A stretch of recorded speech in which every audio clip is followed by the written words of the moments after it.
Untung susah di dunia baik, tapi dunia di akhirat oke, mudah-mudahan pasian kemudahan Allah Subhanahu wa taala.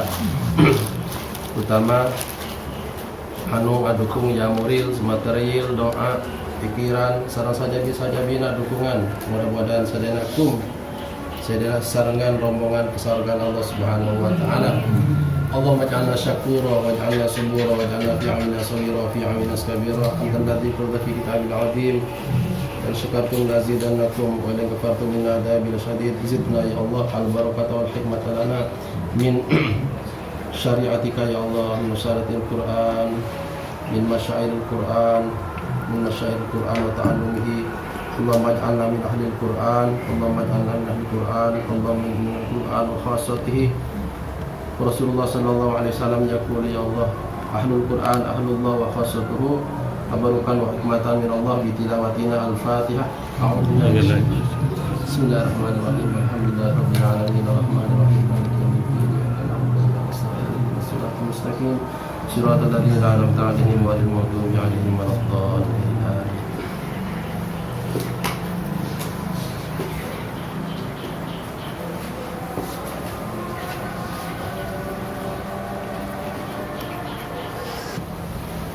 Bab anu badi diaoskeun dina wengi ayeuna nyata bayanu fadilati husnil khuluq wa madammati husnil su'il khuluq. Bab ngajelaskeun keunggulanana akhlak nu sae sareng hinaana akhlak nu awon. Qala Allah Ta'ala li nabiyhi wa habibihi musniyan alaihi wa mudhiran ni'matahu ladaihi. Allah Subhanahu wa taala midawuh ka Nabi Muhammad sallallahu alaihi wasallam kekasihna anu Allah Subhanahu wa taala dipuji, Rasulullah dipuji ku Allah Subhanahu wa taala wa madharan ni'matahu ladaihi. Allah Subhanahu wa taala mabuktaskeun nikmatna anu dimilikan ku Nabi Muhammad sallallahu alaihi wasallam. Naon nikmat anu paling agang ka Nabi Muhammad sallallahu alaihi wasallam anu dipujikan ku Allah. A'udzubillahi minasyaitonir rajim, diabadikan di Quran dina surat Al-Qalam ayat 4. Wa innaka la'ala khuluqin azim. Dan sungguh kau Muhammad ada di atas akhlak yang agung. Jantan akhlak nu agung ka Nabi Muhammad sallallahu alaihi wasallam eta teh mangrupi milik Allah, milik Rasulullah sallallahu alaihi wasallam, bagian kenikmatan Allah ka anjeunna sareng bagian anu dipujikan ku Allah Subhanahu wa taala. Jadi yang paling terpuji di diri Nabi Muhammad sallallahu alaihi wasallam dipuji akhlaknya Rasulullah. Nikmat tertinggi bagi Nabi adalah nikmat akhlak. Wa qalat Aisyah radhiyallahu anha, berkata Aisyah istri Nabi Muhammad sallallahu alaihi wasallam, Aisyah radhiyallahu anha berkata, kana Rasulullah sallallahu alaihi wasallam khuluquhu al-Qur'an. Rasulullah sallallahu alaihi wasallam akhlaknya adalah Al-Qur'an. Akhlak Rasulullah Al-Qur'an. Di tingkah laku Nabi Muhammad sallallahu alaihi wasallam mencerminkan dari ayat-ayat Al-Qur'an. Jadi istilahnya Rasulullah sallallahu alaihi wasallam Al-Qur'an berjalan. Jadi pengamalan Al-Qur'an ada dalam akhlak-akhlak Nabi Muhammad sallallahu alaihi wasallam. Wasala rajulun Rasulullah sallallahu alaihi wasallam an husnil khuluq fatala qaulahu ta'ala. Ada seorang laki-laki bertanya kepada Rasulullah sallallahu alaihi wasallam tentang akhlak yang baik. Fatala qaulahu ta'ala, kemudian Rasulullah membaca firman Allah. Jadi artinya contoh dari akhlak yang baik ada dalam ayat-ayat Al-Qur'an, di antaranya Rasulullah membaca khudil afwa wa'mur bil urfi wa'rid 'anil jahilin. Surat Al-A'raf ayat 199. Intinya dari ayat ini di antaranya wallahu alam Ada kata afwah, ya. Jadilah pemaaf. Wa'mur bil urfi, kemudian perintah pada yang baik. Wa'arid anil jahilin, dan hendaknya berpaling dari orang-orang yang bodoh.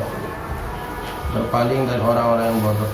Ada 3 akhlak dalam satu ayat ini, dalam ayat 199 surat Al-A'raf. Rasulullah mencontohkan akhlak itu ada dalam ayat-ayat Al-Qur'anul Karim. Makanya Rasulullah SAW disebut oleh Aisyah tadi akhlaknya di Al-Quran. Akhlaknya adalah Al-Quran. Rasulullah akhlaknya mengambil dari Al-Quran, membuktikan Al-Quran. Kemudian afwah, misalnya ada memaafkan. Rasulullah SAW banyak memaafkan para sahabat, banyak memaafkan orang-orang di zaman jahiliyah, zaman waktu Rasulullah SAW. Wa qala innama buistu liutammima makarimal akhlak. Rasulullah bersabda juga, sesungguhnya aku diutus hanya untuk menyempurnakan kemuliaan akhlak. Jadi akhlak termasuk tujuan utama diutusnya Rasulullah Muhammad SAW. Tujuan paling utama Rasulullah diutus untuk menyempurnakan kemuliaan akhlak. Ternyata baiknya akhlak ini bukan hanya di dunia akibat baiknya, tetapi Rasulullah SAW menggambarkan sampai akibat baiknya dari akhlak ini nanti terbawa ke akhirat. Wa qala sallallahu alaihi wasallam asqalu ma yudha' fil mizan yaumal qiyamah taqwallah wa husnul khuluq. Paling beratnya yang ditimbang nanti di timbangan pada hari kiamat, taqwallah wa husnul khuluq.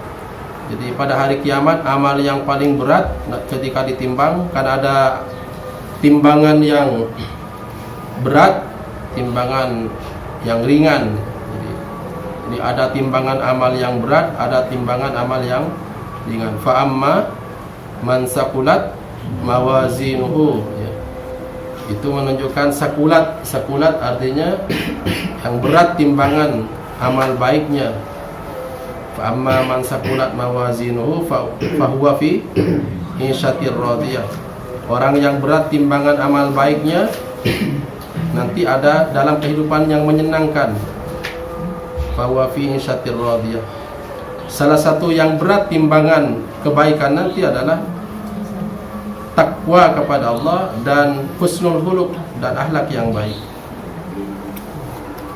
Jadi kalau ingin kehidupan yang menyenangkan di akhirat, di antara kuncinya adalah akhlak ini. Selain takwa disebut oleh Nabi Muhammad SAW, istilah fa amma man saqulat mawazinuhu fa huwa fi insyatir radiyah. Tapi jangan sampai wa amma man khaffat mawazinuhu fa ummuhu hawiyah. Kalau yang ringan timbangan amal baiknya nanti kembalinya ke neraka dulu. A'udzubillah min dzalik, a'udzubillah. Allahumma qribna minal jannati, Allahumma minal jannah. Allah dekatkan kami, beratkan timbangan kami, timbangan amal baik, mudah-mudahan didekatkan ke surga oleh Allah Subhanahu wa taala. Jadi akhlak termasuk amal yang paling berat nanti ketika ditimbang pada hari penimbangan di mizan istilahnya. Asqalu ma yudha' fil mizan yaumal qiyamah taqwallah wa husnul khuluq. Kemudian ada hadis-hadis Nabi Muhammad sallallahu alaihi wasallam juga. Husnul khuluq khalqullah al-a'zam. Akhlak yang baik adalah ciptaan Allah Subhanahu wa taala yang paling agung. Jadi di antara ciptaan Allah Subhanahu wa taala yang paling agung adalah akhlak. Wa qila ya Rasulullah ayyul mu'minina afdal imanan. Rasulullah ditanya kemudian, Rasulullah, mukmin yang mana yang paling unggul keimanannya? Qala ahsanuhum khuluqan. Orang mukmin yang paling unggul keimanannya adalah yang paling baik akhlaknya. Paling baik akhlaknya. Jadi akhlak yang baik bisa menentukan kualitas iman. Kita kan tidak tahu imannya orang. Iman kita tidak tahu, karena iman tempatnya di hati. Maka nanti ciri iman yang unggulan, iman yang berkualitas, iman yang bermutu, tinggal lihat akhlaknya saja. Ada gejalanya di akhlak. Afdalu imanan. Ya Rasulullah, ayyul mu'minin afdal imanan? Ahsanuhum khuluqan. Jadi Rasulullah, orang mukmin yang mana yang paling unggul imannya? Rasulullah menjawab kemudian, yang paling baik akhlaknya. Bisa diukur dengan akhlak. Jadi bisa diukur dengan akhlak, tidak bisa dengan tingkah laku. Jadi tingkah laku menunjukkan keadaan iman. Keadaan iman. Maka nanti beda keadaan iman di hati, nanti perilakunya berbeda. Misalnya di Al-Quran disebut orang yang hatinya sakit, yang disebut dengan orang munafik. Kan orang munafik itu orang yang hatinya sakit, bukan sakit liver tapi bukan sakit lahir ya, tapi sakit kelakuan yang buruk aja, kelakuan hatinya. Kita kan tidak tahu hati, tapi nanti ada di tingkah lakunya. Misalnya ayatul munafiki salah satu tanda-tanda gejala-gejala orang munafik. Gejalanya bukan munafik ini. Jadi gejalanya orang munafik ada 3 kata Nabi. Idza haddasa kadzaba. Yang pertama, orang yang sakit hatinya itu gejalanya nanti kalau berbicara berbohong. Berbohong ya. Atas berbohong.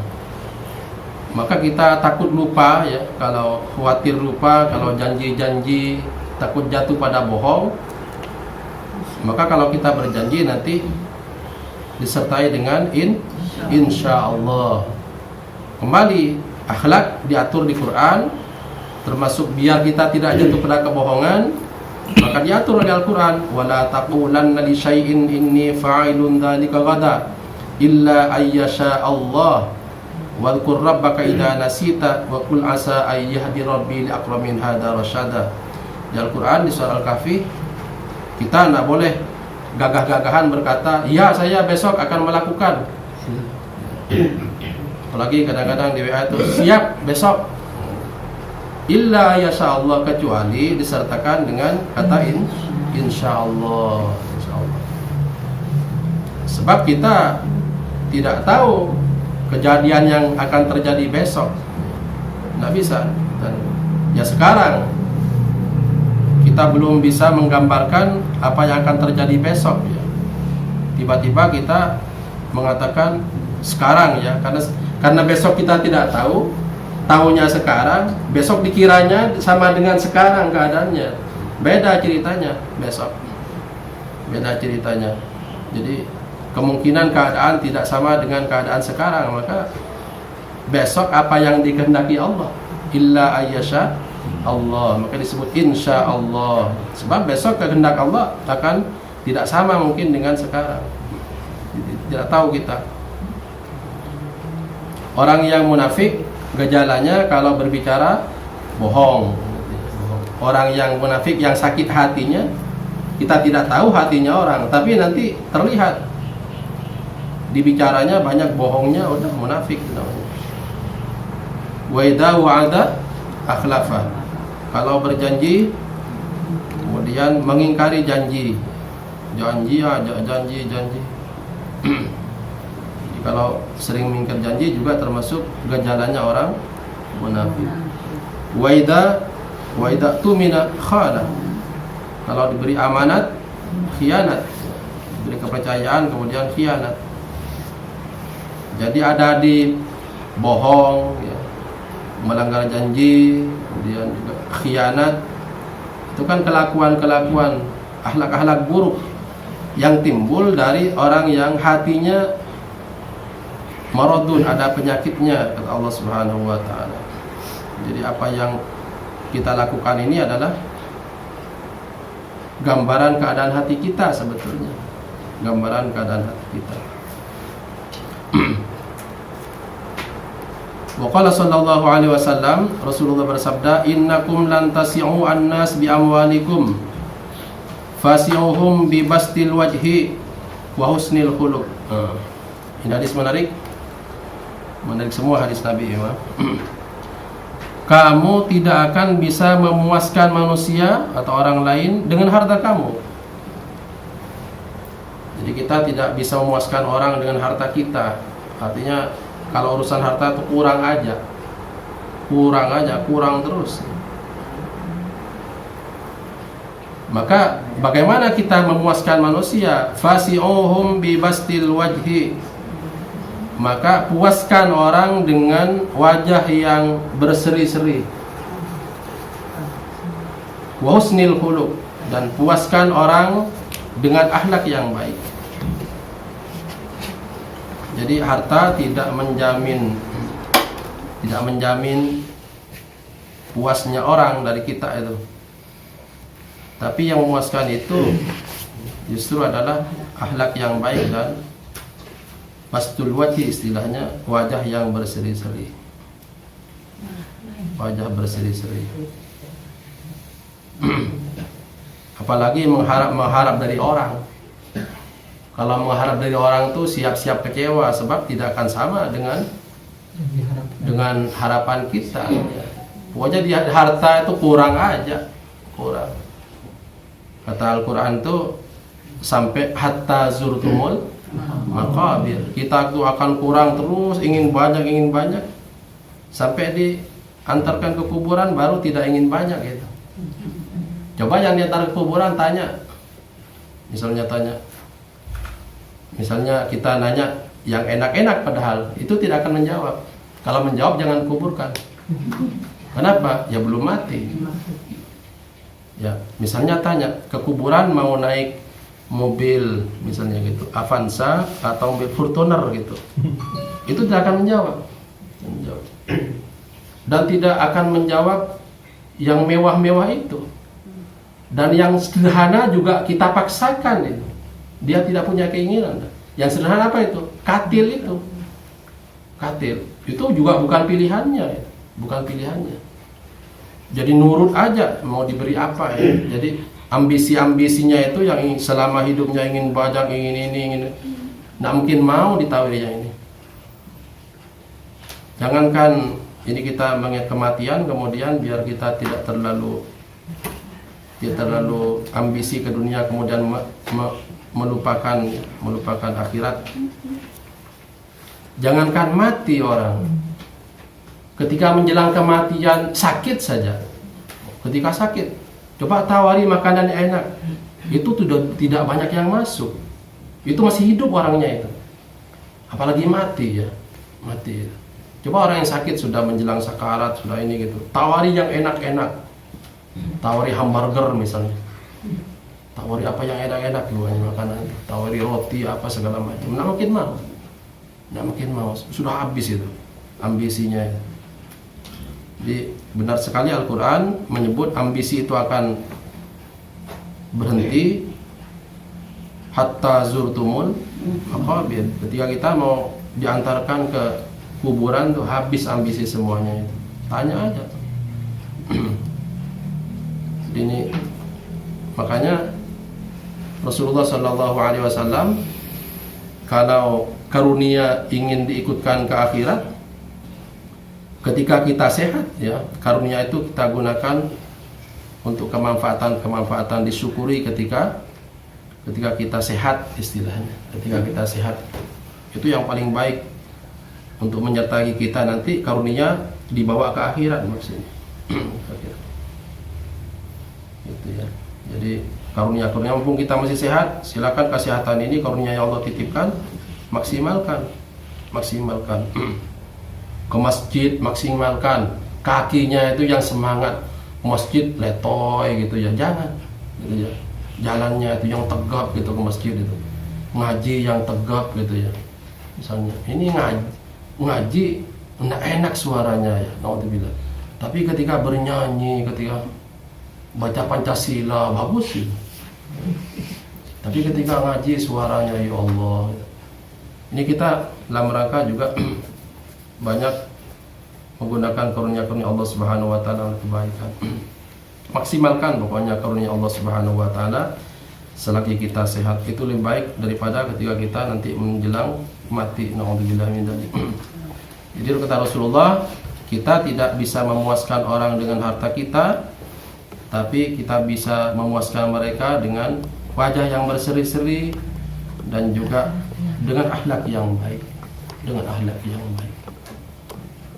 Ditutup dengan contoh bahwa kita tidak bisa puas dengan harta, tapi puas dengan akhlak yang baik. Kemarin di Cirebon kemarin itu ada orang yang mau pindah rumah karena orang tuanya sudah meninggal semuanya. Isi rumahnya banyak. Ada kulkas, ada mesin cuci, ada sofa bagus, ada ranjang bagus. Ceritanya ya singkat cerita, telepon sampai ke sini, sampai ke Mang Udin. Itu mau kasihkan ke majelis taklim, diantaranya dikasihkan ke pesantren gitu ya. Nah, gitu ya. Janjinya ya si rumah itu yang baik-baik tadi itu yang dijanjikan itu. Udah. Kan dengan barang yang baik kan bisa puas kita ya. Kata kita itu bisa puas. Ternyata pada waktunya setelah didatangi tempatnya itu yang janji tadi ini ternyata setelah mau diangkut barangnya yang dikasihkan tidak semuanya, tidak seperti yang dijanjikan ya. Gitu ya. Itu kan berarti kan kita tadinya ingin puas dengan pemberian yang baik, yang ini itu ya. Bayangannya itu dengan pemberian harta yang baik, puas lah, kira-kira nanti itu puas itu.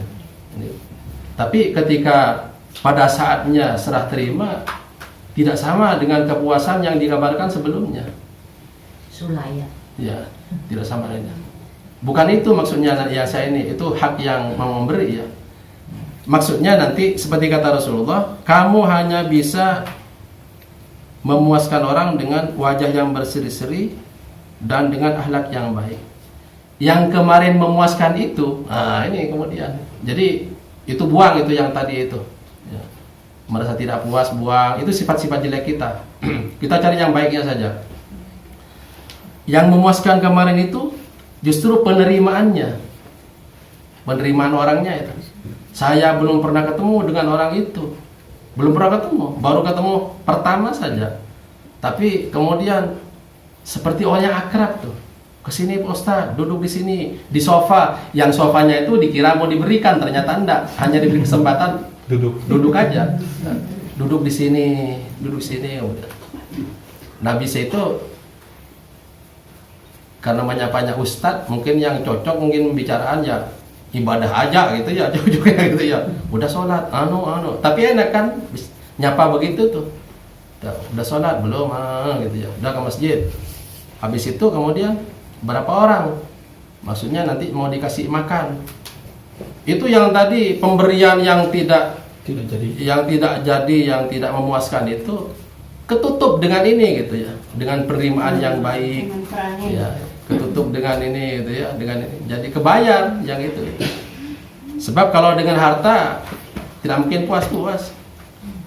Kalau ingin memuaskan mah bawa semua dengan rumahnya, misalnya gitu ya. Kalau itunya sekalian kasih dengan rumahnya. Kalau ingin memuaskan gitu ya. Tapi yang hal-hal yang tadi kurang memuaskan sebetulnya, yaitu jelek, sebetulnya kejelekan saya sebetulnya bisa ditutup oleh akhlaknya yang baik. Jadi puas-puas itu dengan akhlaknya yang baik ya. Benar kata Rasulullah SAW, kamu tidak akan bisa memuaskan orang dengan harta kamu. Tetap kalau dikasih harta mah kurang aja. Gitu. Nah, maka bagaimana memuaskan orang? Fasi'uhum bibastil wajhi wasnul khuluq. Maka puaskan mereka orang dengan wajah yang berseri-seri dan puaskan dengan akhlak yang baik. Jadi dengan akhlak yang baik ini akan menutupi kekurangan-kekurangan yang mungkin tidak memuaskan orang lain dari segi materi, tapi bisa dipuaskan dengan akhlak yang baik. Itu contohnya praktek-prakteknya. Rasulullah juga kan banyak yang begitu. Rasulullah Shallallahu Alaihi Wasallam yang indahnya itu bukan karena materi ya, Rasulullah banyaknya itu, tapi banyak karena akhlaknya ya, karena akhlaknya Rasulullah Shallallahu Alaihi Wasallam. Maka sebagai penutup, Rasulullah Shallallahu Alaihi Wasallam kemudian ketika Fathu Mekah, Rasulullah digambarkan oleh orang-orang kafir Mekah, sigana Rasulullah ini kalau ke Mekah nanti di akhir hayatnya akan membalas kejelekan-kejelekan orang Mekah dulu. Ternyata di luar dugaan mereka, Rasulullah memperlihatkan akhlak yang baik, memaafkan Rasulullah. Maka dengan memaafkan Rasulullah Sallallahu Alaihi Wasallam, penduduk Mekah yang tadinya menggambarkan Rasulullah akan balas dendam, tapi kebalikannya Rasulullah menunjukkan akhlak yang baik. Jadi mereka kemudian yang punya pikiran akan dibalas dendam oleh Nabi itu, tapi Nabi menunjukkan akhlak yang baik, kemudian justru masuk Islam. Idza jaa nasrullahi wal fath wa ra'aitan nas yadkhuluna fi dinillahi afwaja. Karena Rasulullah tidak seperti digambarkan oleh mereka yang jelek itu, tapi Rasulullah menunjukkan akhlak yang baik. Maka mereka yang punya gambaran-gambaran yang buruk yang tadi itu justru masuk Islam ketika Fathu Mekah dengan rombongan-rombongan. Yadkhuluna fi dinillahi afwajan. Mudah-mudahan Allah Subhanahu wa taala menitipkan akhlak-akhlak yang baik di diri kita. Mudah-mudahan Allah Subhanahu wa taala juga menitipkan akhlak yang baik di turunan-turunan kita. Allah Subhanahu wa taala mudah-mudahan menyampaikan kita ke iman yang paling unggulan tadi, paling afdal dari penyempurna imannya orang mukmin. Afdalul mukminin ayyul mu'min afdal ahsanum khuluqan. Ada doanya di Nabi Muhammad sallallahu alaihi wasallam. Allahumma inni as'aluka as-sihhata wal afiyata wa husnal khuluq. Kita baca Bismillahirrahmanirrahim. Bismillahirrahmanirrahim. Allahumma inni as'aluka. Allahumma inni as'aluka as-sihhata. Allahumma inni as'aluka as-sihhata wal afiyata. Allahumma inni as'aluka as-sihhata wal afiyata wa husnal khuluq. Wa husnal khuluq. Allahumma inni as'aluka as-sihhata wal afiyata wa husnal khuluq. Coba tiru. Da. Allahumma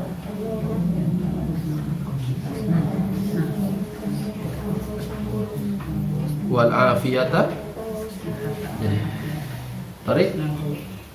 Allahumma as'aluka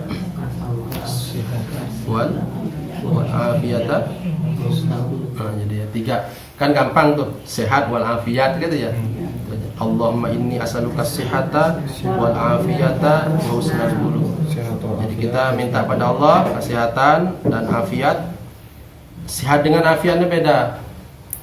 Kalau sehat ini fisik, artinya fisik, kaki bisa berjalan, tangan bisa megang, itu sehat artinya. Tapi nanti tangan bisa berdoa, itu afiat namanya. Afiat namanya. Kaki melangkah ke GGM misalnya, atau melangkah ke pasar, itu sehat namanya. Tapi kaki melangkah ke masjid, itu afiat namanya. Sama melangkah, tapi beda ininya. Itu membedakan afiat dengan sehat tuh. Jadi kalau afiat tuh sehat rohani artinya. Sehat rohani. Mulut bisa ngomong, itu namanya sehat. Tapi mulut bisa berzikir, itu namanya afiat ya. Namanya afiat.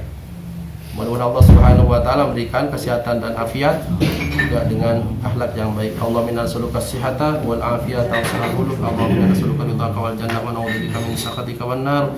Allahumma khalliqna ya Allah bi sunnil khuluq. Allahumma inna nas'aluka as-sihhata wal afiyata wa husnal khuluq. Allahumma jannibna munkaratil akhlaq ya hayyu ya qayyum bi rahmatika nastaghits. La ilaha illa anta subhanaka inna kunna minadh dhalimin. Rabbana atina fid dunya hasanah fil akhirati hasanatan wa qina adzabannar. Subhanakallah bihamdika asyhadu an la ilaha illa anta astaghfiruka wa atubu ilaik. Assalamualaikum warahmatullahi wabarakatuh.